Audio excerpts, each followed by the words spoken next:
This one looks a little long in the tooth. Hello, my baby. Hello, my honey. Hello, my ragtime gal. Suddenly you kissed my wife. Baby, my heart's on fire. The studio series continues to surprise with more figures based on characters from the 1986 movie, including the ones you thought were so crummy they couldn't possibly be serious. Among these is Deluxe Gnaw. They were never actually named in the film, just referred to as the merciless Sharkticons. And frankly, both of those names make me think that the writers were off their collective nut when working on this film. But nobody at Hasbro had the common sense to slap the writers across the face and say, wait a minute. But now we're stuck with them, and the Sharkticons served as the mindless killers for the quintessence judges, carrying out their sentences until the Dinobots gave them what for when saving Hot Rod and Cup. The Generation 1 figure was a good try for the time, but like many of the toys based on this film, the original figures were mostly laughable attempts at screen accuracy.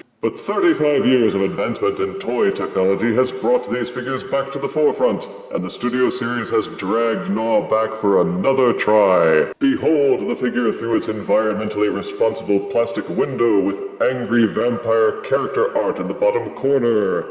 Get a close-up of that art on the side panel. Then take a gander at both modes on the back. Get smacked in the face with more character art on the other side. And now let's get Gnaw out of this box and give him what for. Out of box, Studio Series 86 Gnaw comes with his instruction booklet, a plastic gray gun accessory, a blue tail mace accessory, and a shark fin accessory. Also included as part of the packaging is this little cardboard diorama with a backdrop scene culled from the 1986 animated movie The Pit of Judgment scene. And you can put your figure there and display it, so it can take up 3 times as much shelf space as normal. And this is Deluxe Studio Series Gnaw in his alt mode, an ugly, squat little beast that is meant to be some kind of spiky, futuristic, cybernetic shark, although it rather fails in that regard, because everybody knows what a shark looks like, and this isn't it. In place of a shark's tapered body and fins, we get a little bipedal creature with 2 arms, 2 hind legs, 2 bulging golem eyes, a pair of tusks, and a mouth full of sharp-looking teeth. The only things about Gnaw that can be said to be shark-like are the teeth, and this fin accessory which is pegged onto the top. Otherwise, Gnaw comes across as an armor-plated frog. The colors are gray and blue with copper-like eyeballs. It's a decent representation of the Sharkticon appearance from the animated movie, but not as rotund or flexible. There is detailed sculpting, and they even added little knob-like knuckles onto the mini hands. Besides the fin, you can also plug the mace accessory into his butt to form a tail. And the gun accessory has this little knob on the side of the handle, which plugs into this hole on the side of Gnaw's body to serve as weapon storage. But there are no other open ports on Gnaw's body, so you can't accessorize him beyond the pieces he actually comes with, unless you want to swap them out with other weapon accessories, which can make him look a bit silly. But even the weapon accessory is not compatible with any of the Fire Blast accessories from any of the other Transformers lines, so there's not much interactivity. Everything does seem to be made of hard plastic, including the teeth, though they opted for smooth-looking teeth as opposed to the beveled appearance that they had in the movie. And I think that they could have widened the tooth coverage a bit and given him more. After all, the teeth are supposed to be his main feature and weapon. You don't want to chintz on that. He's fairly solid with no visible hollowness, and he doesn't rattle when shaken. Turn him over and you sadly get a case of visible robot face syndrome. And to my eye, there's just something about the hind legs that doesn't work. And the way the body is constructed, it seems like the legs should be about 1 inch forward and half an inch up. And I would have endured some weaponizer-style parts forming in exchange for that option. Because the way the hind legs are situated, it always looks like they're about to fall off the back, and no matter how you pose the legs, it just doesn't seem natural or well contrived. I know it's pointless to complain about appearances when you're talking about an action figure representation, of a non-existent fictional monster. As it stands, the back end of the shark looks like it should have a smooth taper, but instead you get these mushroom pegs that jut out from the sides and ruin the curvature. It makes the hind legs seem like tinker toys that were plugged in because the engineers forgot that Gnaw was supposed to have them until after they'd finished everything else. Boo! The shark mode does boast some articulation. You can hinge the upper jaw section slightly up and down. The lower jaw will also hinge up and down and has some rather dynamic range to it. But this exposes another flaw, and that is that the mouth being closed is the only thing that conceals the robot head. Yes, you can rotate it so that it's face down, but you can still see it. In fact, I'd venture to say it's the only thing you can see when the mouth is open, sticking out like a sore thumb. Each shark arm will rotate 360 degrees, and each elbow will bend about 90 degrees. However, neither of the arms will splay outwards, which is a shame because it would have added a lot to the posing options. The body section has no articulation. The tail is pegged in, so it will do a full rotation. And there is one hinge just above the base which will allow the tail to tilt up and down. The hind legs will rotate 360 degrees in their mushroom pegs, and an internal hinge will allow them to swivel outwards.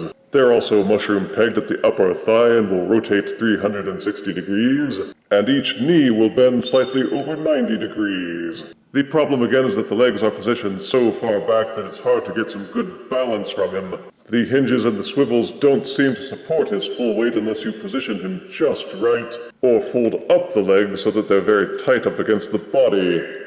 Either way, despite all the articulation, your options are limited. To transform Gnaw into his robot mode, first remove the tail accessory. The entire back section of the shark unpegs and untabs and folds out. Spread out the legs. Unfold the robot legs from inside Gnaw's body. When transforming to shark mode, these holes at the base of the robot feet plug into these pegs inside Gnaw's body, but unfold them to turn them into the robot legs, and while you're at it, flip out the heel spurs. With the legs out of the way, take this gray section that was Gnaw's tail and tilt it backwards slightly. With this section tilted slightly out of the way, it will give you enough clearance to rotate the entire body section so that it's inverted. Finish straightening out the legs. Then the shark tail section will peg into these two slots here on the robot back. Flip the robot hands out from inside the legs. Then rotate and angle the arms down so that the elbows are pointing forward. The shark head and body section will then angle backwards and tilt and peg into the back. Rotate the shark arms so that they are lying back against the sides. Then open the shark lower jaw so that it becomes Gnaw's collar. And this is Gnaw in his robot mode. He has a chubby appearance, compact and thick-set, reminding one of Earthrise Alicon, which makes sense since they supposedly lived on the same fictional planet. The colors are still gray and blue with silver teeth and a smattering of a few other colors here and there, despite being called a Sharkticon. He has no Decepticon allegiance badge. Like the Generation 1 figure, the robot mostly looks like it's being puked up by the fish parts. The teeth and the shark head are still plainly visible, becoming a very uncomfortable-looking collar. And the shark arms are just left lying at his sides.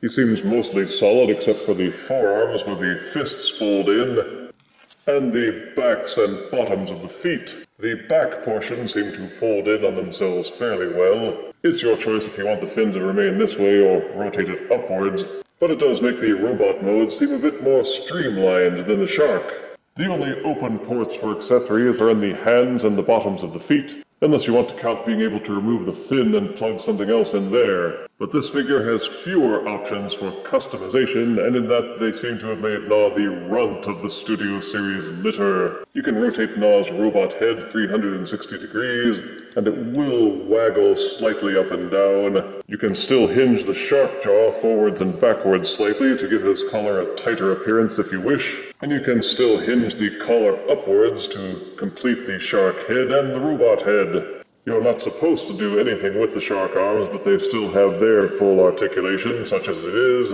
and the hind legs have become the robot arms, which maintain the articulation of full shoulder rotation, splaying outwards. rotating at the upper arm, and a 90-degree elbow bend. The fists will tilt in and out as part of the transformation, but there doesn't seem to be any waist rotation. The legs will kick forwards and backwards until they bump into other parts of the robot body. They do splay outwards, although the tightness of the fit against the pelvis prevents it. You have to kick the leg forwards a bit before you can angle the leg outwards. There is an upper thigh swivel. Each knee joint will bend forwards and backwards. There is also a secondary hinge at the mid-shin, which is part of the transformation that allows the leg to fold up and become the shark body, but it also serves to give added leg articulation to the robot mode. There's a very wide ankle pivot, so while he has a few good things that other Deluxes don't have, he also is missing some things you are normally used to getting. You can get a lot of decent poses out of him, but the shark toes at the wrist cuffs and the lack of waist rotation mean that you will have to live without some of the poses that you would like to do. For size comparison, here's 1986 Studio Series Deluxe Gnaw, next to Power of the Prime's Legend Size Gnaw. Here is Studio Series Deluxe Gnaw, next to Kingdom Deluxe Scorponok. And here is Studio Series Deluxe Gnaw next to some delicious crispy fish sticks. The Generation 1 Gnaw toy was a shallow mockery of the on-screen appearance, and Transformers fans have long wanted something, anything better. The Studio Series has put out several excellent figures based on the 1986 film, and if they had just done something more with those hind legs for the alt mode, that potential could have been realized. Alas, the saddest words of all. If only. Positive aspects are that the figure is solid in both modes. It has a simple but clever transformation. It's got good detailing and a bestial appearance for both modes. The robot articulation is good, and there's even articulation for the shark mode. They included weapon storage, the materials feel durable, and the colors are cleanly applied. Negatives are that even though it's more screen accurate, it's still missing a few things like more spikes on its back, the pointy antenna near the eyes, and a more ball-like silhouette for the shark mode. It's a disappointment that the tail isn't flexible. The back fin has a tendency to slide out too easily. The robot head sticks out horribly in shark mode. The alt mode weapon storage is clunky at best. The robot could really have used a waist rotation. The shark arms feel a bit spindly and feel like they should have more articulation. And those hind legs just break the alt mode no matter what you do with them. If you fold them up to the body, you lose articulation capacity, and they're still too wide apart for where they've been placed. But if you unfold them, they won't easily hold up Gnaw's weight, and they still stick out too far and ruin the lines of the alt mode. Just a little more effort with the engineering, and this could have been a remarkable update for the 1986 figure. But they cut corners, seemingly, and the hind leg section pulls everything else down along with it, giving Deluxe Studio Series 1986 Gnaw 6 out of 10 deaths. And that makes this review finite. If you refuse me, honey, you lose me, then you'll be left alone, oh baby, tell them all, and tell me I'm your own.